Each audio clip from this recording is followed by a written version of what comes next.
There we go. Right. So for those of you that don't know, this is Mr. Lester Card, PE teacher, rugby coach, extravaganza. Yeah. And we're literally just going to go through some questions. It's going to be a little chat. Going to fire away and see what you can come up with. Fire them at me. Right. So first one, just to kind of get started, is like what makes you tick? What makes you keep going? What makes you get up every day? Oh, blimey. Yeah. To be the best teacher they can be. Nice. No. I don't know, really. I think the number one drive to what I do is you kind of just make sure that you can inspire people enough to make everyone feel as though they can improve a little bit.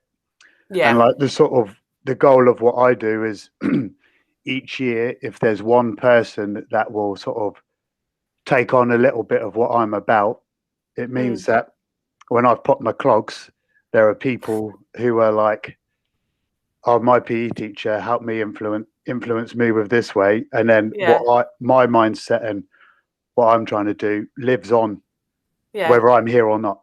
That's kind of the goal. So that's a bit of a legacy, I suppose. Immortality, isn't it? It's immortality. Right, next one. So this is getting a little bit deep. They're not all like this, I promise you.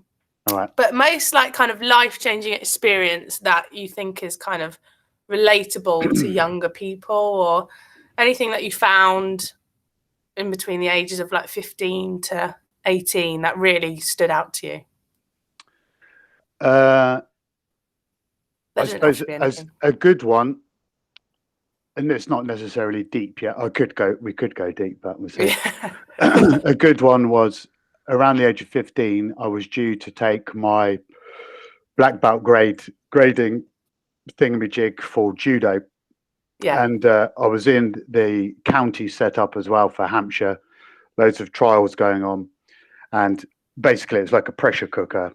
And my family's obviously rugby, and I've always been very one-dimensional. Yeah. Literally master the thing, and I go, and I don't always even still now, like to be trying to be spread too thin by doing too many things. But the big other thing is I absolutely bottled it. So the week before, I think it was the Wednesday before my grading, which would have been Saturday, and I was a brown belt with 4 black pips. So literally, I just had to turn up, and I'd have got my black belt and not be disastrous. Yeah. And then I basically I spoke to my dad, and he was like, "You just do what you want to do. Obviously, rugby's going well, so do what you want to do." And I was just like, what do I want to do? I was just like, okay, I phoned up my judo instructor, who been instructing me since I was 5. Yeah. And then said, I'm not doing it anymore. Rugby's too much on rugby. I can't do judo anymore. And then that regret of not getting my black belt has helped. And it would have worked both ways, but it's absolutely helped me. If I'm doing something now, it's done till it's finished, whatever it is. And like, say I did do my grading and got my black belt, I would have got the same lesson, that you just got to keep going, and you'll always achieve the thing in the end. But the fact that I didn't, in fact, probably gave me even more motivation, because I was so annoyed with myself that I let myself down. Yeah. I suppose you could say, like, don't start something unless you know you're going to finish it. Otherwise, you're just wasting time. Yeah. And even now as a parent, like being sort of, no one likes a pushy parent or someone that's going to force you to do something, but it would have been nice, I think, for the parents to just go, well, you're going to do it anyway. You could quit after. You're going to do it anyway. And literally been forced there. Yeah. Like, as much as I would have really kicked off big time, I think in the hindsight, 25 years later or however it is, I would have probably appreciated it. But it meant that at college, I started Taekwondo. I was like, I'm not stopping until I get at least my black belt. Done the Yeah. same. Everything I've done is just like, master it Yeah. until you reach that bit where you're like, that's enough. Yeah. So it's not, I suppose maybe it's even opposite of, what's it? Jack of all trades, master of none. Yeah. Like, Yeah. get rid I'm of that. the master of one, not good at everything. Yeah. Master of a few things, not good at hardly anything else. Yeah. That actually leads quite nicely onto kind of what you learn. So like the whole pressure cooker thing, and like what you would say now to your younger self back then about why not to like stress about it, don't stress about it, and Yeah, I would have think you've got to you've got to be in it to risk knowing whether you can do it or not. Like one of the things we see, obviously, at the academy, we've seen it time and time again.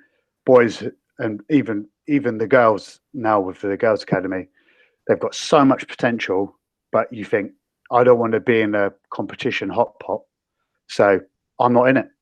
And then I've never failed. Then I've never not been selected. I've always been selected to the point. I've never failed. But it's failure avoidance, and that's the big thing that. Like I have to say that you need to be in it and just know whether you're good or not. Yeah.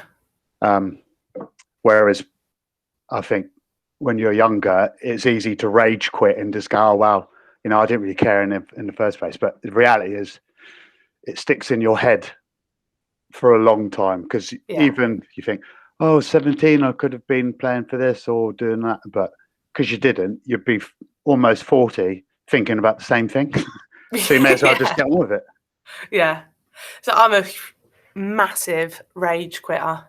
I like that term, rage quitter, because you're angry because you can't do it. So you're angry because you feel like you have to quit, and then you're angry after because you have quit and you haven't even bothered. Yeah. So rage quitter. I like that. I'll be using that one. I was on yesterday morning. Me and my daughters cycled to the Perch from Worthing all the way to the Perch. It's about 5K. Yeah. We were like, it was freezing, absolutely icy. And I was looking at my daughter and I was shouting and she was laughing. I said, "Wait, that's the guards. We don't quit. We're too cold. The wind. We just keep going." She was laughing. Is that hair stuck to your face? Just trying to reward her. Yeah.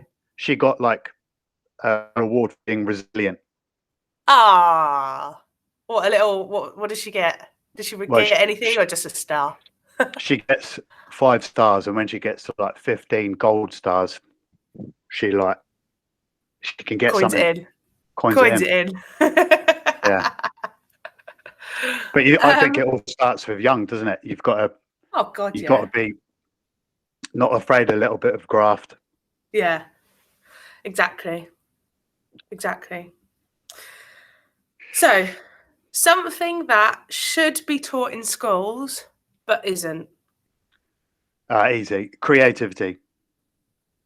Okay. Can you expand? Like obviously it's weird at the moment. I know Mr. Murphy shared, and it was in the news the other day, that do we bin GCSEs or is there something else that's going on and whatnot? But whatever the result, the grades just basically are like money that allows you to spend in the next shop, and the next shop being college. And then after college, you do A-levels or BTECs to get money to spend, whether you go to apprenticeships or uni. But reality is, the kids that are starting in year 7 now, who knows what jobs they're doing? Like the jobs might not even be like existing. But if you're constantly being pushed creatively, like think outside the box, this is even in like rugby or sport, this is the normal strategy. What can we do that's completely outside the box?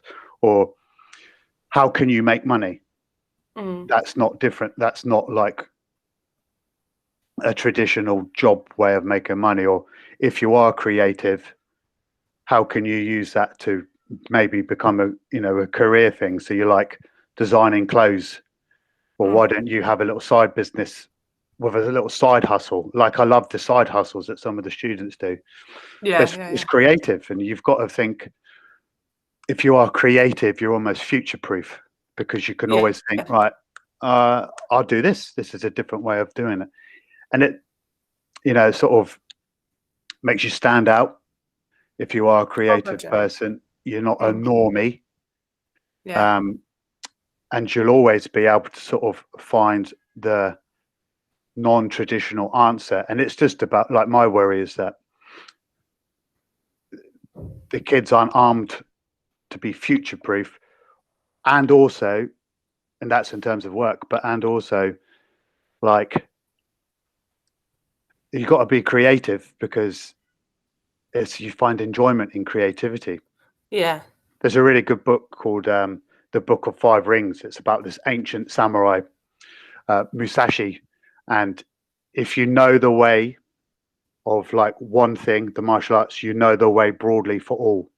So like, really great martial artists were also known for their poetry, for their drawing and their art and their pottery making, because of the understanding of how to be good at martial arts. And being good at a martial art, you have to be creative, because if you do the same thing over and over again, you'll lose.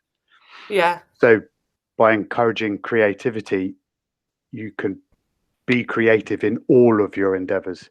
Your 9-to-5 job, going on Rapa Nui sustainable clothing and designing your own t-shirts, which you can do. And like, you're walking around and go, oh, where's your t-shirt from? Made it. Made himself, mate. And like, it's just, I feel like with the old exam factory, creativity is, you can't teach it, because, well, it's not taught because it doesn't pass exams. Like, I need you to know this and write this because you don't pass exams, but that doesn't set anyone up for be able to be adaptable with whatever's coming in the future. And I think that perfectly explains like what I felt going through, like, the whole GCSEs and A levels and stuff like that. Like, I'm not the type of brain or human being to sit down, learn that and think, okay, that's learned, I will then go and splurt that out on a piece of paper in a few months' time. Like, I feel for me, creativity, not necessarily like I'm the best at it, but doing things maybe a bit of a different way. And if you start doing things like that, gradually things start to click around, and it's like transferable into all different parts of your life. I mean, I know it sometimes feels like it. Schools are like a robot factory. We're not making robots. We're educating young people to be, like, happy in the future, not to be like my worst job in the world would be a 9-to-5 office job robot, where you sit in a car or arrive, check, robot. So how's that a good job? And it feels like, without providing people these opportunities to be creative and be different, and are we letting them down a little bit? I suppose this is a bit of a tangent, but that comes down to, like, I think still now, even, I just feel like nothing's changed with that. People don't seem to understand that success, money doesn't define success. And, like, if you're rich or live in a massive house or have a really nice car or something like that, then you've done well.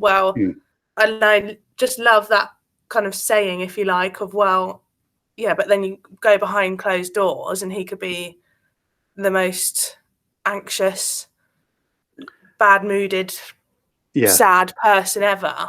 But I suppose it comes down to success is so personal. I mean, I was talking to my daughter about it the other day, and we're talking a little bit about what rich means. And like, how old is she? She's 5. Yeah. So she's getting the full Leicester card. Yeah. Queen of something when she's older. Yeah. But I said some people are considered rich because they have loads of money and they can buy what they want. But I'd say I'm rich because I've got a nice house. I've got a lovely family. That's enough. I'm rich. I'm richer than the people that have a bigger bank account than I have, which is easy if you're a teacher. Yeah. People. It's a bit weird, isn't it? With like the old influencer movement, people are chasing, like literally chasing status, and it's like, well, what's that? You're not even. It's bonkers. I don't get it. I'd say the way I've sort of put it before is that, like when you play Sims or you play computer games and you make an avatar and you sort of go around and you can get, I'll make myself a bit slimmer, or I'll make myself a bit muscly, I'll have no grey hairs, all of this. That's what you think, that's what you want people to see, but that's social media, isn't it? Yeah. And then you go, oh, they're really happy or they're in really good shape, but you don't really know. You don't just see, it's rare. The good influencers are the ones that are just like, tell you the truth. I've had a really bad day. Look, like a James Smith PT. Yeah. Or even, do you know roughly Love Island? Roughly. Sadly, I do, yes. Well, you know that Dr. Alex George, there's been like a whole thing about him recently about what an influencer should be, i.e. him. And then you got the whole like Dubai scandal. How they're all in Dubai working, da da da. And I think it's just like so true. Like, what has the world come to? That the fact that people are pining after and obsessing over people that just go party in Dubai, yet the one who works or like is breaking his back for the NHS, and especially in a time like this, and he's like the uncle, like not that famous one. It's just, it's, as you said, it's bonkers, absolutely bonkers. I was going to say a good point. It'll come back to me. Yes. It's just people are earning credit without real achievements, kind of thing. Like my status is based on followers, likes, shares, and then even if you just watch Joe Rogan and he tells like really famous people who were like, oh, I've had a really negative comment, it's really affected me. It's like, well, don't read the comments. What are you doing? What are you doing to yourself? Yeah. It's like it's been like an online punching bag. Yeah. Just bin it off. Yeah. That's what I've done. I just binned it off. Yeah. Binned off all social media. It's too much. Yeah. Well, yeah, I just can't be bothered with it. I know now that certainly, I mean, on your iPhone now, you can set like limits of how, and I've literally set them all. They're all off because I can't. I know I'm an absolute sucker for it. If I can sit there all day on my phone, I will. And it's like I've actually had to put physical things in place that I cannot do that. Even just like focusing on 10,000 steps a day. I mean, I've been listening to the James Smith podcast and stuff like that, and actually just taking the time to just learn general life things. Yeah. Because that's just, I've never felt like you're taught life in school. As you say, like creativity, that's like there's just so many things that you don't learn. And sometimes I think people think school is be all and end all. And that's kind of why I wanted to do this, is like it's going to come out with some stuff like this and, show off, teachers are more than the curriculum. And that's like sort of, obviously most things that you see online tend to have a spin on it, so you don't necessarily know what's going on. And then if you've watched Social Dilemma on Netflix, you're skewed towards like a certain thing. So you're like, oh, I've been looking at merino wool running tops, and all of a sudden everything's merino wool. It's like, what's going on here? So like one of the things I did when lockdown was happening was like, right, books, get into a book, and you can learn like loads of different things. Like I've learned a new kind of training method, a different reading a book on the lost art of running. I've got a book on Eddie Jones, which I'm going to read about. And you just learn through other people's experiences rather than a sort of perception of what people think is meant to be right. It's peculiar. Yeah, totally agree. But I think a strange world. Yeah, I'm getting old. I'm old enough to say that I don't really get it. But I'm young and young enough to know spot BS when I see it. Then. Yeah. Okay, another one. So, why did you, or like, how did you end up being a teacher? And if you weren't a teacher, what would you be? So, when I was left school, I had a really good science teacher at school, and I was basically in year 9. I remember getting my predicted grades, and it was E's and F's, everything, and I was like, oh dear. And then I basically pulled my finger out, like no parents' help, nothing. I was like, I'm not having this. Little bit chaos at home. That's probably why for the whole my secondary school, I wasn't focused at all. Like looking at what sometimes we get emails regarding changes in home lives.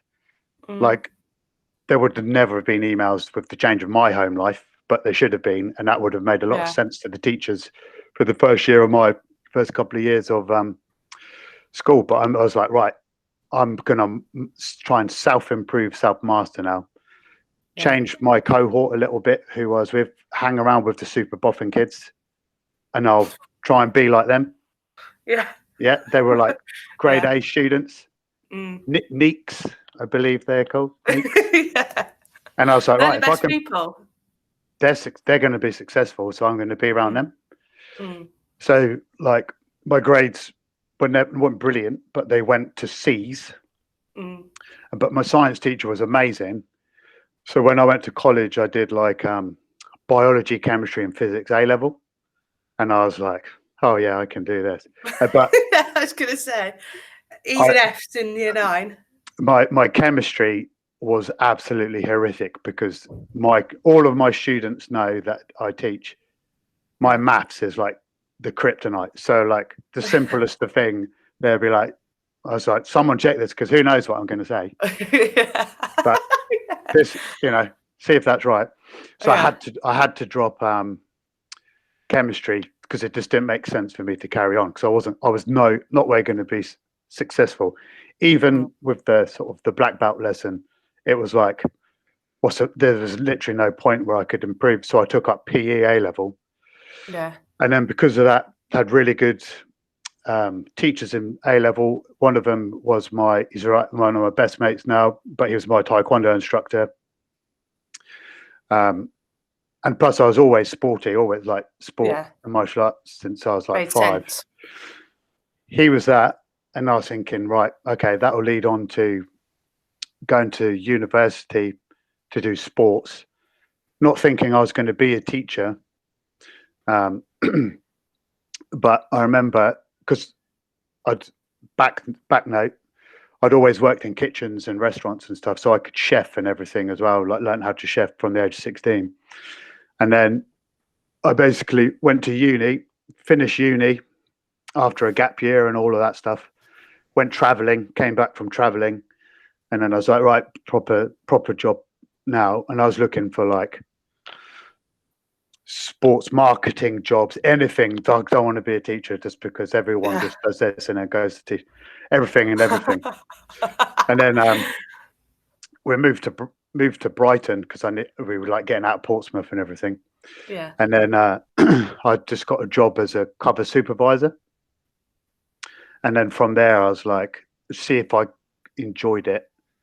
I was always good at coaching because I used to coach like Taekwondo and judo and like rugby a little bit. So I was always good at that. And then I sort of fell into teaching from there. It just kind of carried on. I suppose that was quite difficult to. I think, personally, I think coaching is like, not worlds away, but countries away, let's say, on that scale, to teaching. Because with coaching, 9 times out of 10, the kid, adult, whatever, wants to be there. Whereas in school, half the kids don't actually really want to be there. Yeah. Yeah. So, well, I suppose next question could be like, how did you deal with that? Because I suppose going from coaching to teaching, there's a bit of a transition. Yeah. I don't know. I think I've always just gone into teaching thinking if I can get one person per year to sort of buy into what I'm about, then I'll just take everything else on the chin. You know, like I started off in different schools. I won't mention them. I've started off working and I've worked in a few schools whilst I was going through my cover supervisor year, training year. I did a year of supply whilst I was looking for a permanent job. Yeah. I've worked in different schools, and then like what we think's the problem back in the day is nothing. Like, I mean, we've got kids still turning up doing PE. Whereas I've been in halls where, say, we've got like a year 11 group.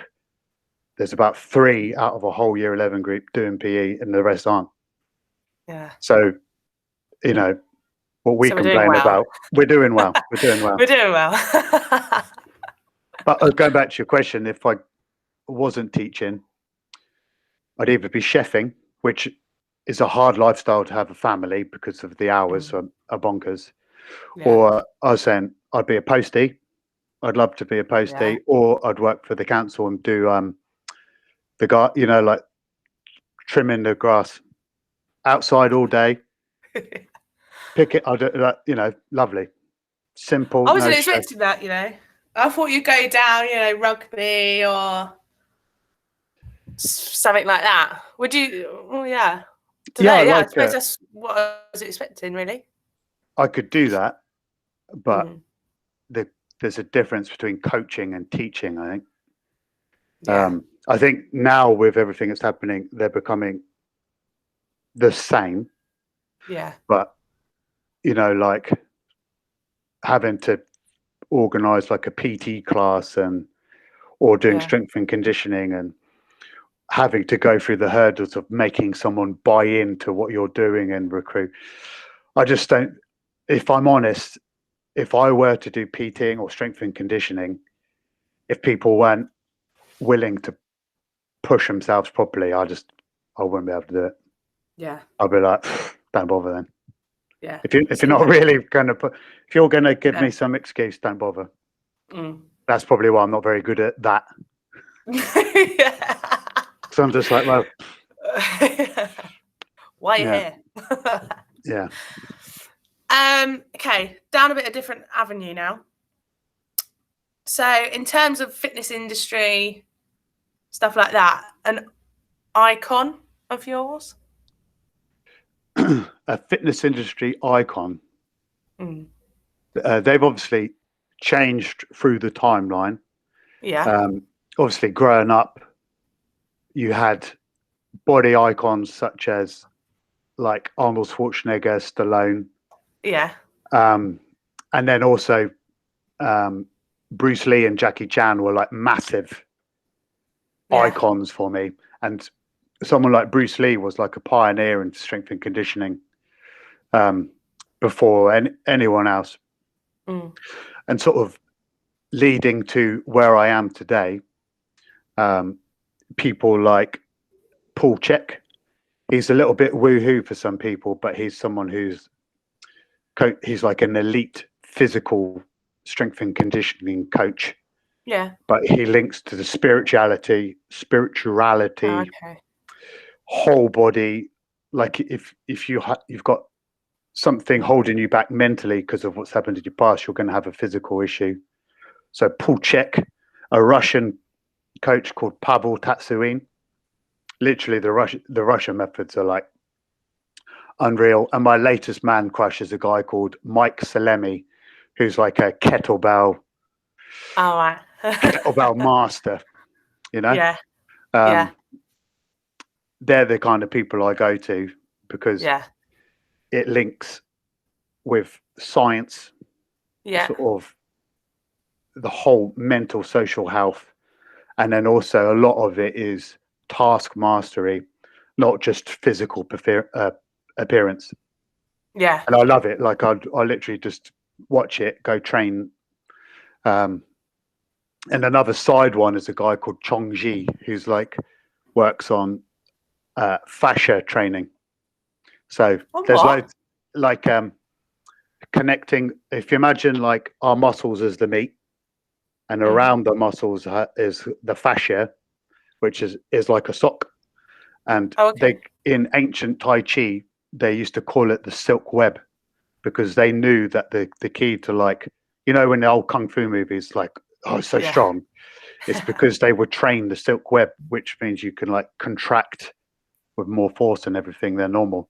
So I'm a little bit on that as well, which is strangely linked to The Lost Art of Running by Shane Benzie, where you mentioned that before.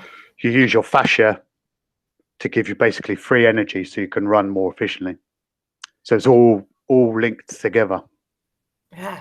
But back in the day, body, it was soul, and science. It was back in the day. It was all about people who looked amazing. Yeah, your typical. Yeah. Typical fitness bloke. Yeah. So something we often talk about is like, you know, your food and your diet and your nutrition and stuff like that. But personally, for you, where do you kind of draw the line with life and your nutrition tracking, kind of your numbers side of things, like to keep it? I mean, because you look like you have it all together. Yeah. Looks to be deceptive, deceiving. Yeah. Because I know one thing. It's like, for me, it's right. I'm either concentrating on my food, I'm either training, or I'm doing none of it because it's all too much and too stressful, and I can't keep the balance right. And I just kind of one or a few tips on how to keep it level rather than overwhelming, right? Yeah. And you know, we're already in worlds where we're sort of dictated by numbers and metrics and grades, and everything is like, oh my God, what's going on? Yeah.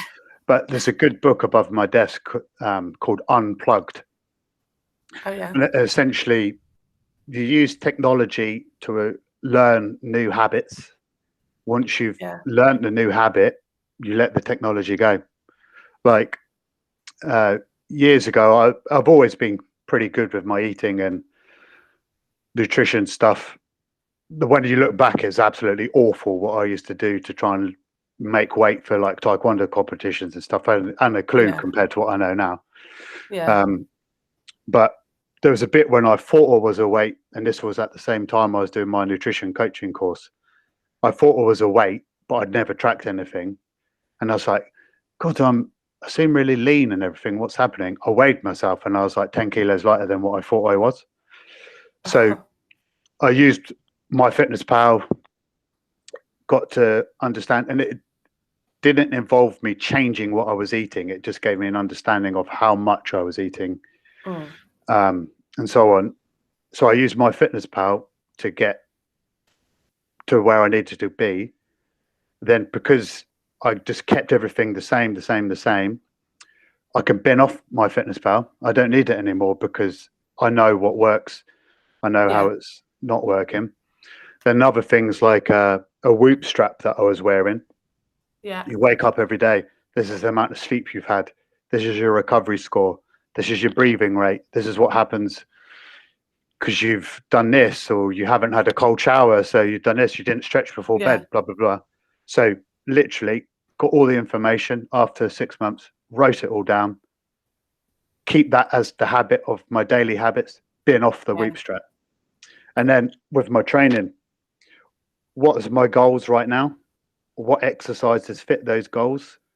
What do I kind of need to touch up on every now and then? Because particularly posture, I always have to keep posture going. What's the sport I'm currently doing? Like for me, the whole reason why I train now is to be able to roll in jiu-jitsu, like grip strength, core strength, and like muscular endurance and stuff. And then I keep my list of exercises, write them down, tick them off when they're done, and then leave it, and that's enough. Yeah. Whereas it can be like, oh, have I done my hyper arch fascia training? Have I done my breathing meditation? Have I done this? You've just got to be enough to have a new habit, and then do what you need to do to achieve your current goal, rather than try and do so much that you quit because it's too much. I don't know what I'm doing. It's like, oh no, I've gone 100 calories over today, binning off my diet, or I've actually loved running for the last 3 weeks. I'm trying to build muscle and I haven't lifted a weight. I've binning off everything. I'm not exercising from. You just got to write down what you actually want to achieve. Use the tool long enough for you to be able to be on the right path. Let go of the tool. Sometimes you need to bring the tool back if your goals changed. So say if I want to become 100-kilo bodybuilder, which I'll never do, but say I wanted to do that, MyFitnessPal might have a place again, because I'm going to have to know if I'm eating enough calories. Or say I'm about to take up ultra marathons, I might get the Whoop strap back on just to make sure I'm not flogging a dead horse each day. But it's about use the technology long enough for a new habit to be formed, then you can let go of the technology. Unplug it, unplug from it. Otherwise, you wake up every day, look at your stats. Oh no, I'm in the red. What does that mean? Oh, I can't. You end up like walking in circles because you need to get your steps up or something like that. And it's just like, it can be stressful. Technology can just, and then all of a sudden, your triangle of health, your mental health's gone to pot, because you're trying to be physically healthy, and then you've got some watch beeping at you telling you to move, and it's just like, oh my Lord. I know, my Fitbit went in the bin not so long ago. I'd say it was just like buzzing, and I was like looking at it. I just thought, no, I'm not going to go down in that hole, because that is a deep dark hole if you fall into it. I think like obsession with it. Make small changes long enough for it to be a regular habit, then you don't even have to think about it. So say I don't hardly drink any water, but then I have like a water bottle or something like that, and then you basically go, right, every day, I forgot, I need to remind myself, fill up my water. Then by 3 weeks, 4 weeks, you just get up, water, it's done. You not even think about it. And then also, creating those small habits is only going to just kind of make you into that kind of human that picks up larger habits. So if you drink your water, you want to put on some muscle, so you'll then go to the gym 3 times a week to weightlift, and then it becomes more and more, and then you get I need to hit this protein target, so I suppose it's almost like 6 months of graft for long-term wealth, if you like. I mean, going sort of, like I may look as though I have that all together, but that's like training properly with like physical exercise on top of my sports since I was 14. That's like 26 years of habit formation. So it's relatively easy for me, but that's actually what people don't see is 26 years of getting it completely wrong. And I'd say I've only scale. And like I'd say I've only really got it right since the last 2 years. So I mean, if we can get young people to sort of do a little bit of it now, it's like half the people that we coach and teach, and I know you do some stuff with like what you've done with your sleep. When last time we spoke, is that 80% of the population of adults don't do that. And it's like, if you're 15 years old plus learning really good habits as to be a well-rounded, healthy person, then you don't have to spend any of that energy like being like a 25-year-old stressed out, working in London, 100 grand a year, sleeps 4 hours a night, doesn't drink hardly any water, fueled up by caffeine, catches food on the fly, and they haven't a clue, and then they have to spend thousands of pounds on some coach just to tell them what to do when they could get it all just by listening to the teachers. The teachers. Yeah. Well, I suppose that kind of now flows nicely into the next one of like, why, or just like some advice going forward for young people in terms of, well, we can keep it to generally. Yeah. Well, actually, let's change that. Advice now, or something you'd say to, let's say, year 10s and 11s, 12s, 13s, something to start now if you haven't already. What, in terms of physically or just anything? Let's go mental wealth. I would say don't be afraid to be the different one. Yeah. So I've seen this, and almost like a shroud of absolute fear. If I'm honest, I look at our year 10s who've come back from the first lockdown, and there's so many factors going on. I see how hard it is for them to be the different one, look at what other people have fallen into, and just go, well, that ain't me, I'm doing my own thing. And if you've got a problem with that, and then they're like, yeah, I do have a problem. Okay, I'll just do what you tell me to do then. We call it like, are you a sheep, a wolf, or a sheepdog? And the sheepdog, they lead the way for the sheep, and they protect everyone else from the wolves. Yeah. And you just see a load of sheep. And I mean, just have the self-confidence to back yourself with the thing that you want to do, rather than listen to people who you might think have what you want, or you want them to reinforce on your decision. But I've said to a few, year 10s and stuff, your real friends will reveal themselves when you back yourself and you've done something different to what they're all doing. Your real friends will be there 10 years down the road. The ones that don't care or want you to do what they're doing won't be. Yeah. So having that, and it's terrifying to be the outlier, but if you can do that now, I mean, it's going to arm you to go through life without those succubus people, the anchors that hold you back from everything you're trying to achieve, because they don't have the bottle to do it themselves.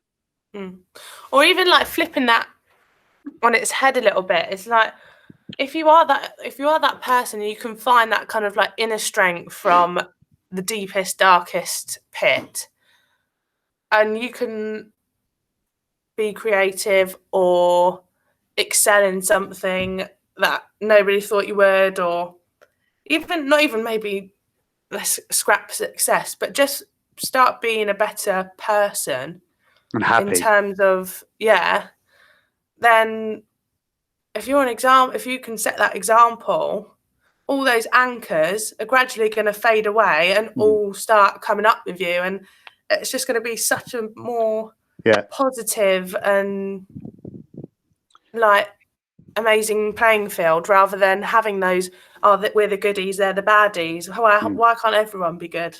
Yeah, like and happy and. If you could do that and you can be a good captain of the ship, everyone's going to want to buy tickets to come aboard, isn't it?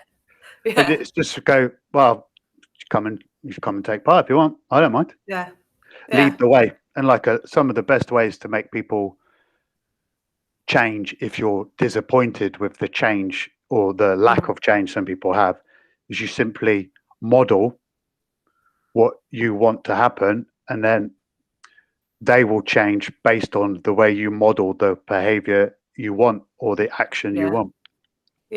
Without forcing, you don't force them to do anything, you just model it, and then those willing will come and join, But it's like a new age influencer, yeah, a new age. a new age. Yeah. And then last one, bit of a happier, lighter note. Top 3 things on your bucket list for 2021. Can be anything. Probably, I'd love to go on holiday with the girls, the family, actually get some sun. Yeah. Bit of Vit D. Bit of Vit D. Yeah. Anti-corona supplement. What else? That's probably what did I say? Go on holiday. Would you say top 3? Yeah. I'd like the academy boys to play a couple of games of rugby. Yeah. That would, I fear for them with everything that the year 13s have built, that they're not going to be able to, show everyone how good they've become. Yeah. And then, I don't know. Continue being the positive captain of the ship. Yeah. And if it ain't broke, like then you don't need to change it, right? Honey. That's right. Right, that's it. What about you? Mine. Yeah. Oof. I'd say go on holiday. Go somewhere new. Yeah. I don't want to go, I don't want to do the Spain or anything like that. Try go somewhere new. I think kind of delving into what we've spoken about, find that balance. Yeah. Finally. And then number 3, try something new. Yeah.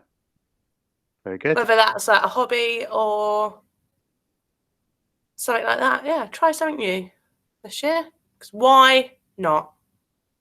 I mean, we're going to have to, aren't we? Because I think just because I train in my garden, when I hear people walk past, the number one thing I hear is, "Oh, it's like Groundhog Day." It's Groundhog Day. So trying something new is probably the best thing to do, isn't it? Because that's how to not be like Groundhog Day. Yeah. Exactly. Well, hope the listeners enjoyed. And thank you very much. This is podcast number 1. Yes, this is number 1. Oh yeah, for that AJE experience. So thank you, Mr. Lestercard. You're welcome. I'm sure we'll do another one in the future. Yeah. If we get everyone on their rounds. Yeah. So yeah. Well, where can they find this? YouTube, and then I'm going to send out to the department to put on Google Classrooms, I think. Cool. And then maybe to staff as well. We'll see. Yeah, why not? We'll see. All right then. Bye, guys. Bye. Right.